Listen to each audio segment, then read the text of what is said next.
सुनो कहानी।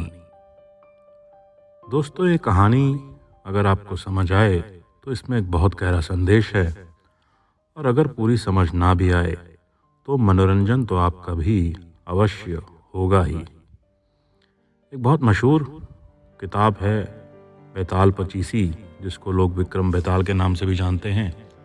उसी में से पढ़ी गई ये कहानी है।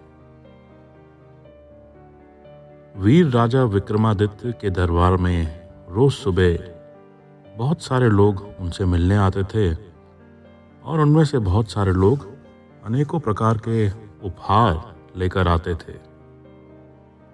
ऐसे ही एक दिन एक साधु, एक फकीर उनके पास आया, और उपहार के रूप में वो एक जंगली फल लेकर के आया। देखकर राजा विक्रमादित्य अपनी मूंछों के अंदर ही अंदर मुस्कुराए कि ये फकीर क्या फल लेकर के आया है। और वो समझ सकते थे कि फकीर के पास इससे ज़्यादा क्या होगा। उन्होंने बहुत ही विनम्रतापूर्वक उस फल को स्वीकार करा, और जो भी कुछ सामान उनके हाथ में आता था वो दे देते थे अपने मंत्री को।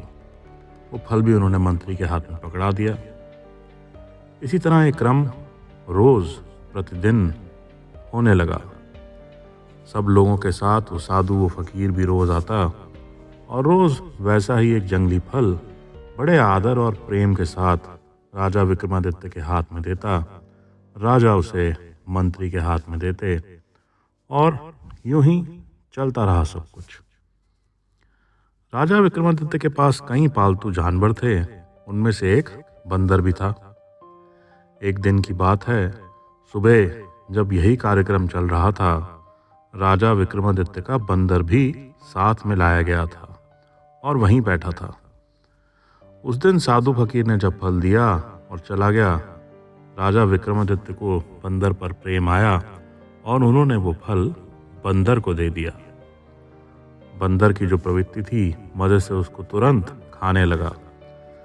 तभी अचानक बंदर के मुंह से एक बहुत बड़ा चमकता हुआ हीरा गिरा, और जैसे ही वो फर्श पर गिरा, राजा विक्रमादित्य और मंत्री का ध्यान उसकी तरफ गया।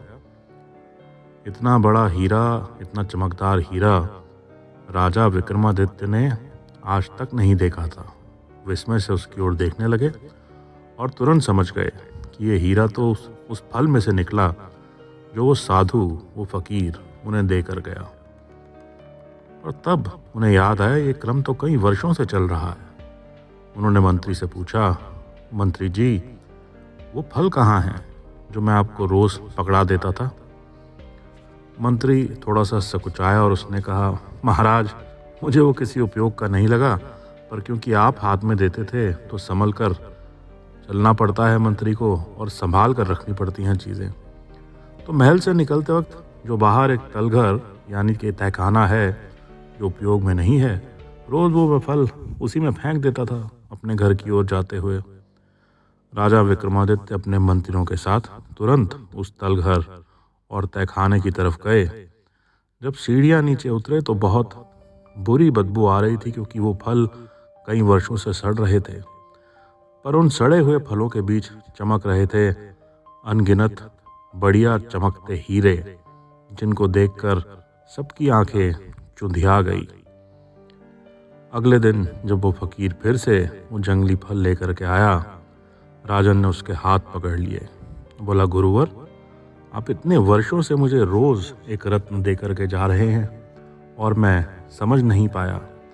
मुझे आपके साथ वार्तालाप करनी है। ज़रूर आपके मन में कोई गहरी बात या विचार हैं जिनसे मेरा भला हो सकता है। वो साधु मुस्कुराए और बोले, विक्रमादित्य, तुम वीर तो हो, पर मैं उस दिन के लिए प्रतीक्षा कर रहा था जब मुझे पता लगे कि तुम वीर और साहसी होने के साथ सद्बुद्धि, होश और बुद्धिमता भी रखते हो अपने पास। और अब जाकर के वो सिद्ध हुआ। मैं रोज़ प्रतीक्षा करता था कि शायद तुम्हें वो रत्न मिल जाए, क्योंकि मेरे पास एक बहुत महान कार्य है जिसको कोई बुद्धिमान और साहसी व्यक्ति ही पूरा कर सकता है। तुम्हारी वीरता के तो किस्से सुने थे, अब बुद्धिमता का पता लग गया, और मैं तुमको वो कार्य शीघ्र समझाऊंगा। इसी तरह दोस्तों, उस साधु ने जो बात विक्रमादित्य को बताई, जब विक्रमादित्य ने पूछा कि आप ऐसा क्यों कर रहे थे, उसने कहा बुद्धिमान व्यक्ति हर आने वाले दिन को समझ जाता है कि वो रत्न लेकर आया उसके पास, और अज्ञानी व्यक्ति को हर रोज प्रतिदिन प्रतिदिवस लगता है एक जंगली बेकार फल कि इसका हम क्या करेंगे।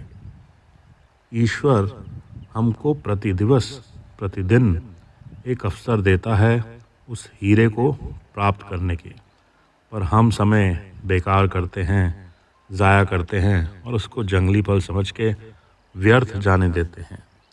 ये गहरा संदेश अगर आपको समझ आएगा तो कल से या हो सकता है आज से ही आपको वो अवसर नज़र आए जो प्रतिदिन आपके लिए लेकर के आता है सुनहरा अवसर, चमकदार अवसर, उस हीरे की तरह अवसर जो आपको आगे बढ़ने में मदद कर सकता है और आप प्रभु का शुक्रिया अदा कर सकते हैं। दोस्तों, इसी तरह अगर आपको ये कहानी पसंद आई और आगे आप और भी कहानियाँ सुनना चाहते हैं तो लाइक, शेयर और सब्सक्राइब ज़रूर करिएगा। हमारा चैनल आपका अपना ही चैनल सुनो कहानी।